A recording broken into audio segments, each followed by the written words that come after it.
ఈరోజు ఇంతమంది ఉన్నాం, మనకి బోల్డంతమంది ఫ్యామిలీ మెంబర్స్ ఉన్నారు, కుటుంబ సభ్యులు. కొన్ని కుటుంబాల్లో 6 ఉన్నారు, 7 ఉన్నారు, 8 మంది ఉన్నారు, 4 ఉన్నారు. కొన్ని ఫ్యామిలీస్ లో పెద్ద కుటుంబాలు ఉన్నాయి, చిన్న కుటుంబాలు ఉన్నాయి. కొన్ని కుటుంబాలకు 20-30 మంది కూడా ఉన్నారు. అయితే ఒక్క మాట గుర్తుపెట్టుకున్నావు, స్త్రీవైనా పురుషుడువైనా, ఎంతమంది ఉన్నా, ఎన్ని అనుబంధాలు ఉన్నా, ఒక రోజు వస్తుంది, ఆ రోజు నువ్వు సింగిల్ గానే ప్రయాణం అవ్వాల్సి ఉంటుంది. సింగిల్ పర్సన్ నువ్వు, అంతే. ఇది ఒక నగ్న సత్యం.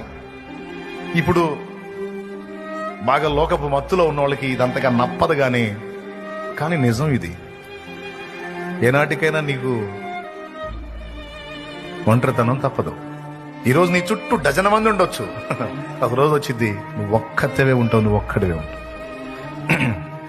ఆనాడు నీ పక్కన నిలబడేది ఏ నరుడు కాదు కానీ యేసయ్య ఒక్కడే. Download ShareChat.